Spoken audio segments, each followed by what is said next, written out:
I'm joined from Berlin by the Chief Economist at Berenberg Bank, Holger Schmieding, and here in the studio by Tomasz Wieladek. He's the Senior International Economist at Barclays. Well, Tomasz, let me start with you. The euro fell against both the dollar and sterling today on foreign exchanges, ostensibly because of Mrs Merkel's lacklustre performance. Is this necessarily bad news for the eurozone?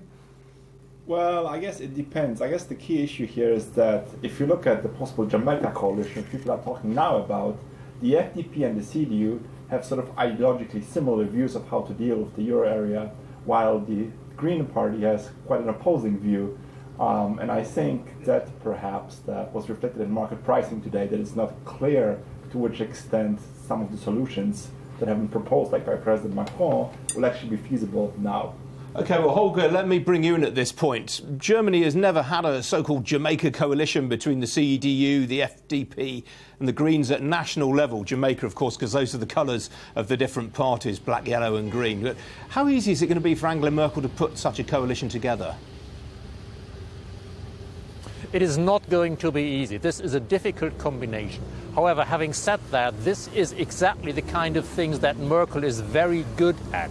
She has a lot of experience of bringing difficult people, including some difficult males, together to get an agreement. And with her experience, she will very likely get this Jamaica coalition together, and it will probably work for the full 4-year term.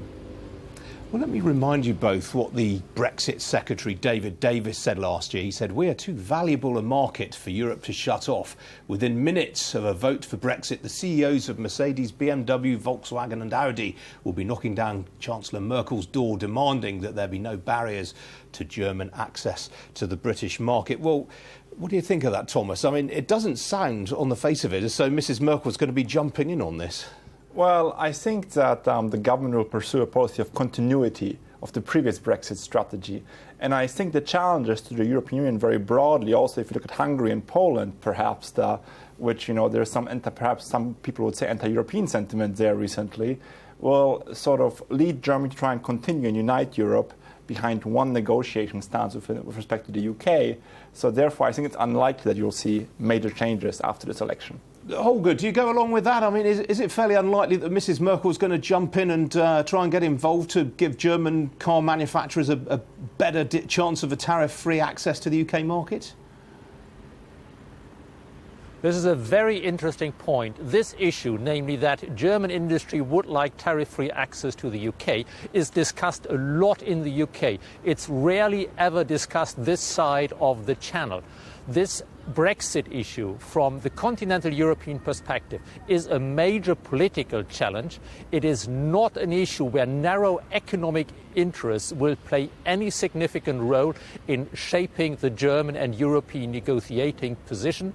The priority of the EU27 is to keep the EU27 together, to strengthen the coherence of the Eurozone and the EU27, access to the comparatively small UK market, if you see it from the big European continent, is not a key concern anywhere over here.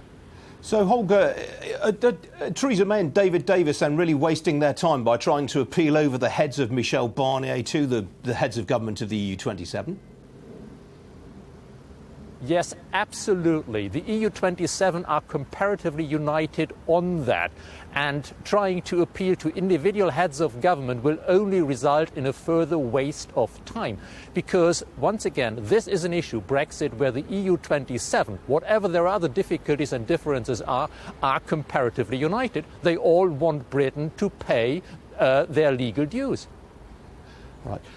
Tomasz, what about the Eurozone and chances of reforms to the Eurozone? I mean, Macron is making a big speech tomorrow in this subject. The assumption was that Merkel would give him the sort of backing to do so. But if she's going to be tied up now cobbling together a coalition, this doesn't really bode well for him, particularly because the FPD doesn't really support closer European integration, does it? Well, I would say, one important thing to be said is that all parties support European integration, just in different sort of points of view, and they have different points of view, and there's different ways of European integration. And the timing of President Macron's speech tomorrow is actually very important, because one could say initially the plan was to actually get some of these ideas into the next coalition agreement. So everyone is going to be watching very closely what he's going to say tomorrow. But I think that the Jamaica constellation will likely make it much more difficult to make significant progress on things like the Euro area finance minister over the next 4 years. All right, Holger, last word to you in Berlin. If Mrs Merkel has to put together this coalition, she's going to have to offer government positions to the Greens and the FDP. What about Wolfgang Schäuble, the finance minister's position? Is he in danger of having his job bartered away to one of the other parties? Yes, that is indeed a significant probability, as it's now three parties who all want senior jobs in government. Having said that, for the possibility, it's not certain, for the possibility that Schäuble moves on from the finance ministry to some other job, then the finance ministry would probably be taken over by the Liberals, the FDP, and in their attitudes towards European integration, they are very, very similar to Schäuble. In other words, not much would change in the actual German policy approach towards Europe, which is constructive but prudent. All right, Holger Schmieding in Berlin and Tomasz Wieladek here in London. Thanks for joining me both.